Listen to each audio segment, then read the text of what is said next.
اعوذ باللہ من الشیطان الرجیم، بسم اللہ الرحمن الرحیم۔ یہ ایک حضرت علی علیہ السلام کے دور کا ایک بہت مشہور معروف واقعہ ہے، جس کو میں آج آپ کی خدمت میں پیش کرنے کی کوشش کر رہا ہوں۔ اور یہ ایک مقدمہ ہے، جو تم چاہو، یہ عنوان ہے اس مقدمے کا، جو تم چاہو۔ تو المختصر میں آپ کو اس کو بیان کرنے کی کوشش کرتا ہوں کہ حضرت علی علیہ السلام کا دور خلافت تھا۔ تو ایک شخص بہت بیمار تھا، بہت زیادہ بیمار تھا، اور ایک اس کا کم سن بچہ بھی تھا۔ تو اس کا جو دوست تھا، تو وہ اپنے دوست کی دیکھ بھال کرتا تھا، اس کے کھانے پینے کا انتظام، اس کا علاج، اور سارا کچھ وہی دیکھتا تھا، سب کچھ وہی دیکھتا تھا۔ تو اس کا کم سن تھا بچہ تھا، اس نے کہا کہ تم نے میری بڑی خدمت کر لی ہے، بہت کچھ خدمت کی ہے، دیکھو میرے بچنے کی کوئی امید نہیں ہے، کوئی امید نظر نہیں آتی ہے۔ تو جب میں مر جاؤں تو میں جو بھی چھوڑے جا رہا ہوں، مال و اسباب، اپنا جو بھی جائیداد چھوڑے جا رہا ہوں، تو تم میرے بچے کو لکھانا پڑھانا، اور جب وہ سن بلوغیت کو پہنچے، بالغ ہو جائے، تو جو تم چاہو وہ اس کو دے دینا۔ تاریخ بتاتی ہے کہ کافی عرصے وہ بیمار رہا، بالآخر ایک دن وہ انتقال کر گیا۔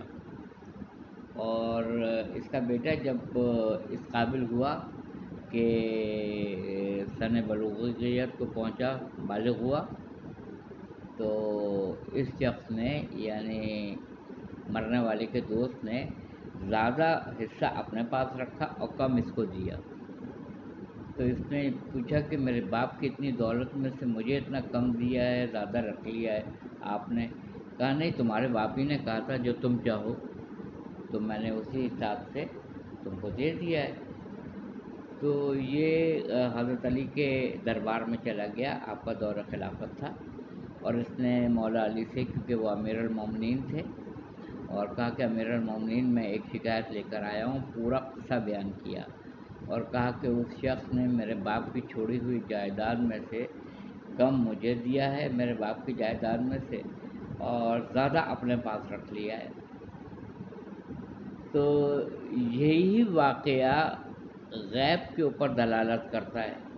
جہاں ہم راسخون فی العلم بولتے ہیں، اہل الذکر بولتے ہیں، اولو الامر بولتے ہیں، اولو الالباب بولتے ہیں، اوتی العلم بولتے ہیں، جن کو مکمل علم کے اوپر دسترس حاصل ہو، یعنی جن کو پوری آگاہی ہو، معلومات پہ جن کا پورا اختیار اور کنٹرول ہو۔ تو کیونکہ جب تینوں خلیفہ رضی اللہ تعالیٰ عنہ نے اپنے دور میں حضرت علی کو ہی کہا تھا کہ آپ سب سے بڑے قاضی ہیں، آپ سب سے بڑے قاضی ہیں، اگر آپ نہ ہوتے تو میں ہلاک ہو جاتا، یہ بھی تاریخ میں یہ واقعات ملتے ہیں۔ اور حضرت علی علیہ السلام کو سب نے کہا کہ آپ سب سے بڑے قاضی ہیں، یعنی آپ کے فیصلے کی بنیاد پہ جو آپ فیصلہ کرتے تھے۔ تو آپ نے کہا اس بچے سے کہ اس کو بلایا جائے۔ چنانچہ وہ شخص آیا، آپ کا دربار تھا، لگا ہوا تھا، اور کہا کہ یہ کیوں کیا تم نے؟ تو اس شخص نے کہا کہ میں نے، اس کے والد بہت بیمار تھے، ان کو دیکھ بھال کی، علاج معالجہ میں پیسہ خرچہ ہوا، ان کی دیکھ بھال کی، سب کچھ میں نے کیا، اور یہ بچہ، اس کو میں نے لکھا پڑھا کے بالغ کیا ہے، یہ بڑا ہوا ہے۔ تو اس کے باپ نے خود کہا تھا کہ جب یہ بالغ ہو جائے اور میں دنیا میں نہ رہوں تو میری جائیداد میں سے جو تم چاہو وہ اس کو دے دینا۔ اب یہاں سے جو جملہ ہے وہ بہت ہی غور طلب جملہ ہے، یعنی ہم بعض اوقات بہت سرسری طور پہ گزر جاتے ہیں، حالانکہ وہ جملہ اپنے اندر ایک سمندر کے برابر معنی لیے ہوئے پنہا ہوتا ہے۔ اتنا اہم جملہ ہوتا ہے وہ، جس کو ہم اہمیت نہیں دیتے ہیں، گزر جاتے ہیں۔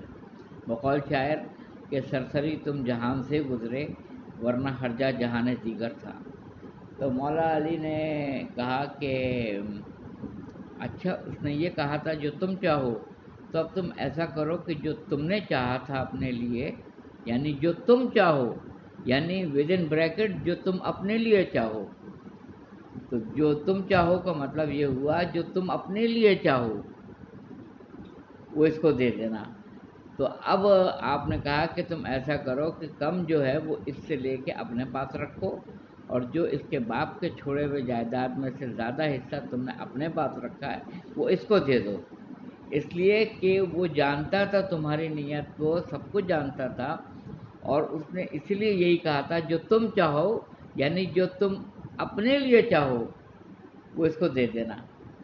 تو یہ فیصلہ جناب امیر علیہ الصلوۃ والسلام کا ان کے عہد خلافت میں اس قدر مشہور و معروف واقعہ ہے، یہ تاریخ کے اوراق پہ منضبط ہے، لکھا ہوا ہے، ڈاکومنٹیشن پوری موجود ہے کہ آپ فرماتے ہیں کہ جو تم چاہو کا مطلب یہ کہ جو تم اپنے لیے چاہ رہے تھے وہ اس کو دے دو۔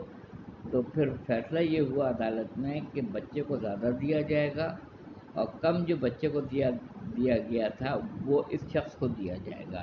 یہ فیصلہ جناب امیر نے اپنے عہد خلافت میں کیا تھا۔ وآخر دعوانا الحمدللہ رب العالمین۔